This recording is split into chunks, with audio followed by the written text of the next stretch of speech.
জানেন, গতকালকে মাননীয় প্রধানমন্ত্রী বিএনপির চেয়ারম্যান জনাব তারেক রহমান সাহেব আমাকে জেলা পরিষদের প্রশাসক হিসেবে দায়িত্ব দিয়েছেন।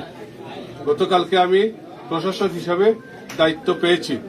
আজকে আমি এখানে এসেছি, আনুষ্ঠানিকভাবে দায়িত্বভার গ্রহণ করলাম। আমি আজকে আমার দেশের গণপ্রজাতন্ত্রী বাংলাদেশ সরকারের মাননীয় প্রধানমন্ত্রী জনাব তারেক রহমানের প্রতি কৃতজ্ঞতা জানাচ্ছি। উনি আমার প্রতি আস্থা রেখে আমাকে জেলা প্রশাসক সুনামগঞ্জ জেলা প্রশাসকের দায়িত্ব অর্পণ করেছেন। এর জন্য ওনাকে আমি কৃতজ্ঞতা জানাচ্ছি। আমি আজকে সুনামগঞ্জবাসী যারা আছেন সকলের সহায়তা কামনা করছি।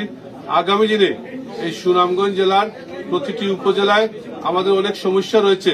এইসব সমস্যা চিহ্নিত করে জেলা পরিষদের মাধ্যমে যেসব উন্নয়ন কার্যক্রম পরিচালনা করা যায়, ইনশাআল্লাহ আমি আমার সর্বশক্তি দিয়ে, আমি আমার মেধা যোগ্যতা দিয়ে আমি যে এইসব কাজ করে আমি এই এলাকার উন্নয়নের কার্যক্রম ত্বরান্বিত করার চেষ্টা করব। আমি আগামী দিনে আমাদের মাননীয় প্রধানমন্ত্রী জনাব তারেক রহমানের এই সামগ্রিক উন্নয়নে আমি সার্বিক সহযোগিতা কামনা করছি। আশা করছি আমাদের মাননীয় প্রধানমন্ত্রী জনবান্ধব উন্নয়ন পছন্দ করেন। জনবান্ধব উন্নয়ন করতে গেলে যেসব পদক্ষেপ প্রয়োজন আমি উনার সহায়তা চাবো, আমি উনার সহযোগিতা পাবো আশা করি।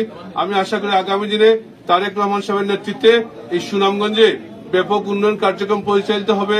যেখানে যে সমস্যা আছে সেই সমস্যা চিহ্নিত করে আমরা এইসব সমস্যার সমাধান করার লক্ষ্যে আমরা কাজ করব ইনশাআল্লাহ। আর আমি আশা করি আমাদের সুনামগঞ্জবাসী যারা আছেন সব ধরনের মানুষের, সকল পেশার মানুষের সকলের সহযোগিতা চাই। আমাদের এখানে সুনামগঞ্জে 5 জন সংসদ সদস্য রয়েছেন, আমাদের বিভিন্ন শ্রেণী পেশার মানুষ রয়েছেন, আমাদের দলীয় নেতাকর্মী রয়েছেন, আমাদের বিভিন্নভাবে প্রশাসনের রয়েছেন। সামগ্রিক সকলের সহযোগিতা চাই। সকলের সহযোগিতা নিয়ে আগামী দিনে সুনামগঞ্জ জেলাকে একটি মডেল জেলা হিসেবে প্রতিষ্ঠিত হোক, এটাই আমাদের কামনা। সকলকে ধন্যবাদ।